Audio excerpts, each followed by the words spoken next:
Political Capital is brought to you by Uber Canada. Learn more at uber.com/flexibilityworks. CHEK Podcasts.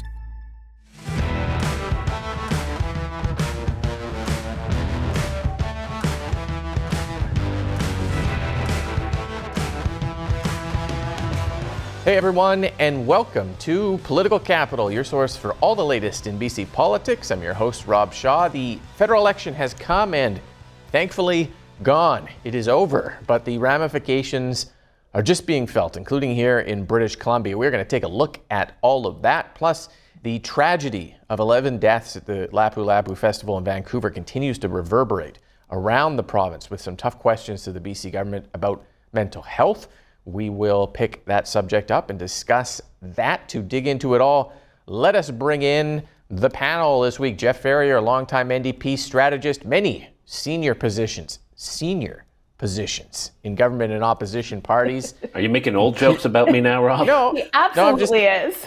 I was trying to segue into some reference to Hydrozilla, but I lost the thread there. You just once dressed as a Godzilla mascot for the purposes of political tomfoolery. So, and Allie Blades, thank you. Allie, you are back, returning fresh from helping in the federal Conservative war room in Ottawa during the election campaign. You have returned. We missed you. Thank you for coming back. And Jillian is off this week. So we're going to dive into the federal election. I'll just set the scene for you. Liberals and Conservatives making big gains nationally at the expense of the Bloc and the NDP. The NDP down from 24 to 7 seats, losing official party status. The Liberals didn't quite get a majority. They're 4 seats shy at 168 seats, meaning they're going to have to look for some support, or the opposition parties could gang up on them, maybe force another election. The Conservatives at 144 seats,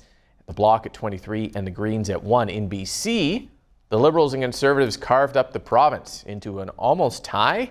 Liberals picking up 6 seats in Metro Vancouver and the island to sit at 20.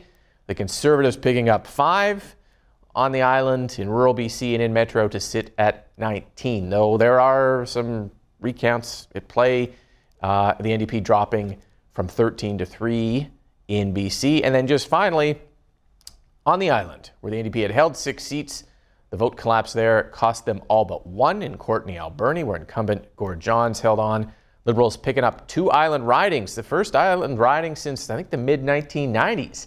Winning in Victoria and Esquimalt, Saanich-Sooke, and the Conservatives winning 3 seats in North Island, Powell River, Nanaimo, Ladysmith, and Malahat, Cowichan, Langford. I think, and we'll talk about this, some vindication for Pierre Poilievre's many trips to the island. Oh, and Green leader Elizabeth May heading into her 5th term as the sole Green MP in the country in Saanich Gulf Islands. Okay, there we go. That's the state of the federal election.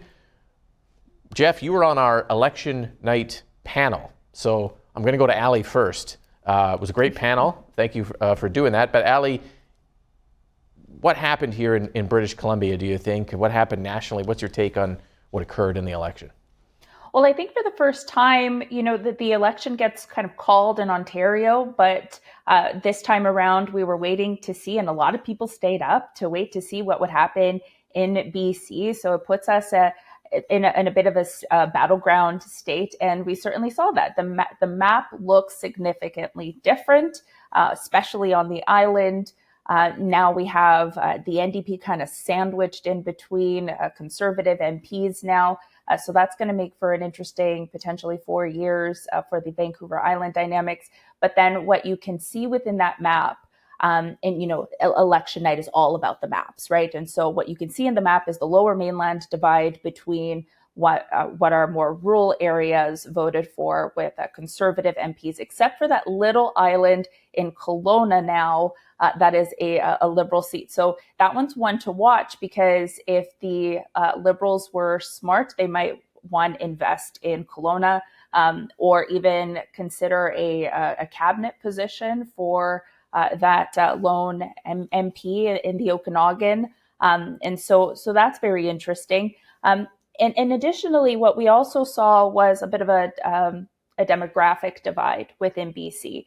If you take a look at the numbers, it was overwhelmingly young people voted Conservative, and older folks that already owned their homes were a little less concerned about that affordability message that Pierre Poilievre really pushed, and more concerned about Trump's tariffs in protecting their assets, voted Liberal. And so now we have a few divides on the island and the urban-rural divide within the mainland. It's fast. Those two divides are fascinating: urban-rural, and now sort of young and old. Not to oversimplify it, but sort of trend lines, Jeff, that have big impacts when you look at the BC map, both federally and provincially. It's almost the same map when you kind of overlay it when it comes to the two parties. Yeah, I was just going to say that. And another division is men and women, and that played out in women skewing more liberal and men skewing more conservative. One of the things that struck me on election night and now is that the results that we're seeing federally are very, very close to what we're seeing provincially. You substitute BC NDP with Liberals, you substitute BC Conservatives with Conservatives, and you see the redrawing of BC's political map, as we did in the last provincial election. Urban goes NDP, young families and urban centers go NDP, and there's still folks in rural, interior, and suburban British Columbia that are frustrated by cost of living, that are frustrated by lack of housing, by lack of access to healthcare. So now Mark Carney, the Prime Minister, and Premier David Eby are faced with the same population and the same challenge governing a divided province of British Columbia. So what does that mean then for the BC government, both government-wise, but also maybe the BC NDP as well, Jeff? We'll stay with you on this one. The lessons to learn from that, if any. They won the last election. The federal Liberals won their election. A win is a win in politics, but what should they be kind of flagging for themselves there? And then also the BC government and the federal Liberal government continuing to work together. What's the implications of that too? Yeah, I think if you're David Eby, you're breathing a little bit easier this week. Strategic opening for the province with Mark Carney as the Prime Minister. It's one they can't afford to waste, not just on issues alignment. So Carney and the Premier both on the same page on housing and economic development in particular, but they're also, the temperament. You look at Mark Carney, you look at David Eby, technocratic, ambitious, and pragmatic and focused on progress. It gives the Premier a chance to move forward on some big files. And this is critical, it also exposed risks for the NDP. As I said, the Conservatives gained a lot of ground in rural and suburban British Columbia. It's a sign that despite what the NDP has done since the last election, voters are still frustrated. They're still, that sense of anger that propelled Poilievre to more seats and more votes in British Columbia is still there provincially. And if the NDP is seen as managing the problems instead of fixing them, it can find itself vulnerable headed into the next election. So the impetus for them is partner with Carney, find common ground, build relationship, and deliver some bold, visible improvements, or you're in trouble. Mm-hmm. Allie, what do you think it means for the BC Conservatives? The similarities in doing very, very well in the election, but just not quite getting it over that kind of finish line, a sort of contraction at the last minute of kind of what is needed, the support to just kind of close off those last few seats. To answer that question, I do have to touch on that federal relationship as well. So what Jeff's saying is that David Eby and the Prime Minister and Mark Carney will have a really good relationship. That is 100% true, because Pierre Poilievre, the audacity of this man to come into BC over and over and over again. Andrew Scheer was in BC as well during the election. They invested a lot of secondary tour and the tour of the leader in BC. Why? Because public enemy number one was the decisions that David Eby has made. I mean, think about some significant announcements that were made during the election that the Conservatives did. The backdrop of Terrace with the one and done accelerated approval for resource projects, and then the treatment for compassionate treatment for addictions in Richmond. These are big, big issues, specifically chosen in BC to make them. That told me that he was very serious about BC. And if he had won, he would have invested a lot in BC to make it better, because David Eby just can't. And so because of that, I think what's going to happen is that John Rustad's Conservatives will be able to pick up from some of that momentum and really hammer home some of these issues. We're going to chat about it later on in the show, but we're thinking about the Mental Health Act and these primary issues of crime and safety and treatment. And so I think that momentum is certainly there, and that's really going to help Rustad. But the other aspect of the relationship between the provincial side, the federal side, because I was away, we also missed the by-election results municipally, and I have words. Okay. That's also going to have an impact in all of this too. This is the Vancouver ones. The Vancouver one, that's it, okay. Jeff. Thank you for that. It's the decision made by Vancouver voters that they need decisiveness. What we've essentially turned into is a two-party system here between the left and the right. Sorry, Jeff, with the diminishing of the NDP, right? And so what that means is that with a municipal election coming up, we're going to want more decisiveness and strong platform and announcements made in the lead up to that. That's going to impact provincially, which will then impact federally. We saw the cross promotion of even Christy Clark going to door knock in Kelowna. We saw MLAs from the Conservative Party endorse candidates for the federal Conservatives. So the sides, the armies of both sides really help each other out. And that's really going to impact the potential success of the Conservatives in the next election provincially.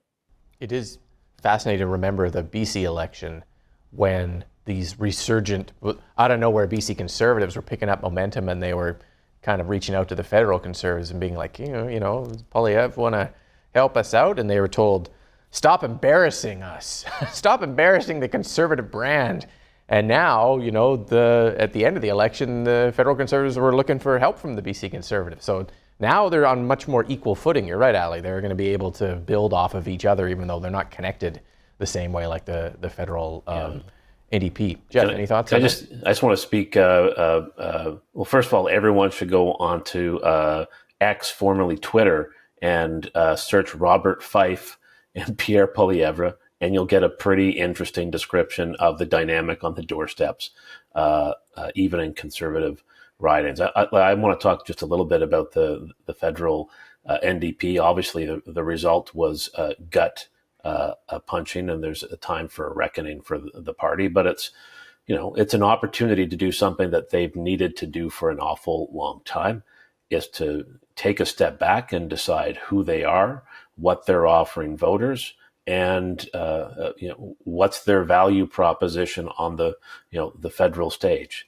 I think there's been a lot of confusion. There's been the leader and the caucus at odds over what the priorities should be. It's interesting to see former caucus members from places like Ontario who took the party off in weird directions, blaming the Jagmeet Singh for what happened. Well, now all those folks can take a step back, get into a leadership contest, and an opportunity to for once, probably since Jack Layton, to say this is who we are, this is where we're going, and this is how we hope to get votes. And I hope it's a refocusing on the working class, because they've clearly lost them in this election. They've gone to the Conservatives, who are the only people who are talking about the issues that, cost of living and housing that really matter to everyday working people. Moving on to the senseless tragedy of 11 people killed at the Filipino community's Lapu Lapu festival last weekend. There's been major implications for the BC government. Now, we don't know the whole story here. We don't know all the underlying causes. It's important to stress that. But the discussion over the last week has involved the man who has been charged, his history with police under the Mental Health Act. Vancouver Coastal Health said he was under supervision of their mental health team at the time, and there was no indications of violence. And that has put Premier David Eby in the question seat, both at the legislature and amongst media, about the gaps in the mental health system and the issue we have talked a long time about now, involuntary care, expanding that, and if so, how? So what happens in the wake of this tragedy now? The Premier has ordered a review. Is that good enough, do you think, Allie? We'll start with you to address this. And how's the public reaction to this tragedy going to affect the government, do you think? Well, I think the public response is the rationale for inquiry and action. In that, I think the time frame around this senseless issue, this event, saw a lot of people emotionally impacted, making decisions based on that, ensuring that we're taking care of the families of the 11 lives lost. All of that being said, there's also a bit of a discussion on, is it now safe to attend all of these summer events that are about to happen? We're just on the precipice of these big community events that we celebrate here in the Lower Mainland, all across BC. Are families willing to go out? Do we feel safe? That's a big, big red flag. The fact that we could now see less community happening at a time where we really need it, right? And so that's probably one that we can respond to very quickly. How can we make families safer while attending these events? Now, there's a bit of a divide and an argument, of course, in the legislature of the type of reports, the type of response, the how do we move forward from here? David Eby is saying that because there is a criminal investigation that they don't want to get involved. I understand that. I'm going to give some grace to that. But we all know that these criminal cases can take a very, very long time. So I think the amendment of that should be, if we don't have an answer by the end of the year, if we don't have an answer very soon, let's use that full extent of what the government powers and the powers of the law to make sure that we are acting accordingly and providing some solutions, because right now we are sad and we are scared. No, those are good points, Jeff. The review of the Mental Health Act, we've been talking about that for a long time now. John Horgan wanted to do more involuntary care. He backed off. Eby wanted to do it in his leadership race. He backed off. He proposed it before the election. He kind of slow played that into just for sort of inmates at Surrey pretrial and a Mental Health Act that didn't have to change under his expert. And now we are heading into what looks like a larger review. Is that a good thing to be doing at this time in response to this tragedy? Do we need to do more? How does the government kind of balance the timing issues Allie's talking about there with the sensitivity and the kind of reality of the public wanting some type of action here? Yeah, balance and timing are both important. I think Allie makes a good point on timing and wanting to get to some answers on the public policy side around mental health before the end of the year. I think that's reasonable and prudent, and government should be looking at the Mental Health Act to make sure that all the tools that health professionals, health workers need to address, issues where there are serious mental health, where the person's a danger to themselves and others, where there's brain injury, those issues, that we should take a look at that. And, as you noted, the government has taken the first step, and 10 beds for involuntary care. I would point out that in addition to the mental health aspect of this, there are many layers to an incident like this. What we talked about, was it a failure of mental health intervention? Was it a deliberate, premeditated act by someone fully aware of their actions? Were there missed warning signs? Were the event security protocols sufficient for size and nature of the crowd? And so these are all things that I think legislators and the public will have a look at through a review like this, but also through the criminal investigation and prosecution. I will say that I was it was something to see Premier Eby's public response to these events. First it was the message of care and empathy and being there for the Filipino community through this, but he has been out very strong on a law and order message on this. This is to quote him: "In my opinion, the suspect is a murderer who should spend the rest of his life in custody." Right? That's I think he's made the calculation that in moments like these, people don't want legal abstractions. They don't want government saying, "I can't comment on that because there's an investigation underway." I think that's appropriate when government is involved in the investigation, but less so when it's an external event. And folks want leadership that reflects their grief, their anger, and their need for justice. And I think the Premier has, in this moment, certainly delivered on that. Yeah, I think the question in question period this week was about how the Premier is able to say that when so many other tragedies have gone by, children in care who die, other government tragedies, and the government is hamstrung by being unable to comment because it's before the courts. And how in this one is he able to jump out before the courts? I think the difference, that's a good point. I think a lot of folks are wondering about that. I think the distinction is that in those cases that you noted, government was part of what was being investigated in that incident. And this one is a criminal investigation involving police and this individual. So in this instance, there is more leeway for government to speak out. If government were, Yeah, it is. And the other thing, and we're out of time on it, but the other thing that just strikes me is that it's tough to do a review of the Mental Health Act because of this without knowing why it happened. And that timing issue is going to be difficult for the government. They want to act quickly, according to the Premier, but if we don't know how the system failed, how do you fix the act to prevent it? And what do we do? So there's a lot of difficulties ahead for government on this, not just because involuntary care itself is being challenged, the current Mental Health Act, but also because of the pressure to respond without knowing exactly how to respond. So we will monitor that, obviously. We've talked about it a lot on the show in the past. Out of time, Allie, Jeff, thank you for being here. Thank you for watching. We'll be back next week with all the latest in BC politics here on Political Capital. Political Capital is brought to you by Uber Canada. Learn more at uber.com/flexibilityworks.